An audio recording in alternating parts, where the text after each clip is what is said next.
What's up, peoples of IRC and elsewhere? This is Undefeatable Twilight, back once again for another Twilight Storytime. Yes, I know it's after midnight, but remember, what's the rule, audience? Exactly. The day for me doesn't end until I go to bed, so it's still Wednesday by my calendar. And on Wednesday, I read stuff to you. So that's what I'm going to do right now. Here we go. Chapter 34. The sun came out and beamed cheerfully at them. A bird sang. A warm breeze wafted through the trees and lifted the heads of the flowers, carrying their scent away through the woods. An insect droned past on its way to do whatever it is that insects do in the late afternoon. Pollinate flowers, I guess. The sound of voices lilted through the trees, followed a moment later by two girls, who stopped in surprise at the sight of Ford Prefect and Arthur Dent apparently lying on the ground in agony, but in fact rocking with noiseless laughter.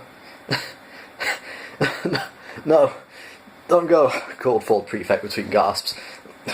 We'll be with you in just a moment. What's the matter? Asked one of the girls. She was the taller and slimmer of the two. On Golga Frincham she had been a junior personnel officer, but hadn't liked it much. Ford pulled himself together. Excuse me, he said. Hello. My friend and I were just contemplating the meaning of life. Frivolous exercise. Oh, it's you, said the girl. You made a bit of a spectacle of yourself this afternoon. You were quite funny to begin with, but you did bang on a bit. Did I? Oh, yes. Yes, what was all that for? Asked the other girl, a shorter, round-faced girl, who had been an art director for a small advertising company on Golga Frincham. Whatever the privations of this world were, she went to sleep every night profoundly grateful for the fact that whatever she had to face in the morning, it wouldn't be 100 almost identical photographs of moodily lit tubes of toothpaste. For? For nothing. Nothing's for anything, said Ford Prefect happily. Come and join us. I'm Ford, this is Arthur. We were just about to do nothing at all for a while, but it can wait.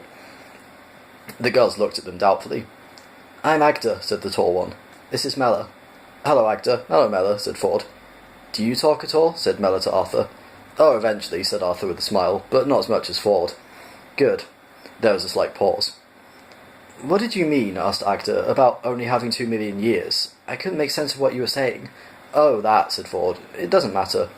It's just that the world gets demolished to make way for a hyperspace bypass, said Arthur with a shrug. But that's 2 million years away, and anyway, it's just Vogons doing what Vogons do. Vogons? Said Mella.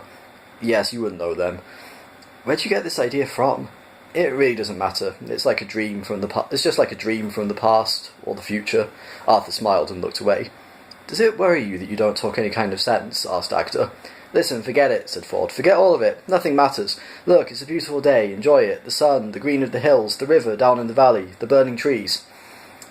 Even if it's only a dream, it's a pretty horrible idea, said Mella, destroying a world just to make a bypass. Oh, I've heard of worse, said Ford.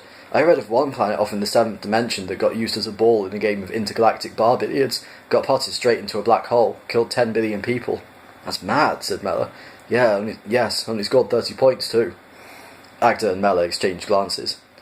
Look, said Agda, there's a party after the committee meeting tonight. You can come along if you like. Yeah, okay, said Ford. I'd like to, said Arthur. Many hours later, Arthur and Mella sat and watched the moon rise over the dull red glow of the trees.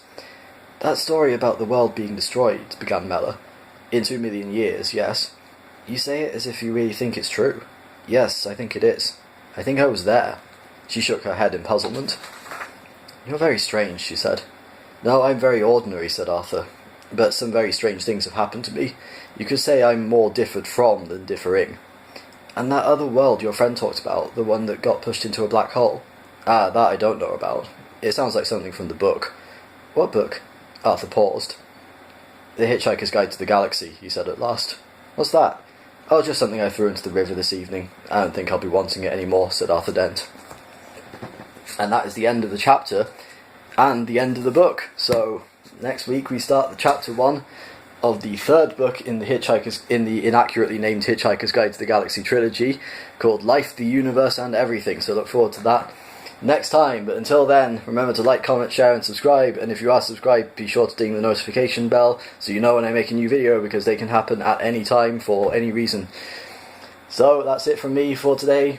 And I'll see you then next time. Take care of yourselves and each other. Love and peace.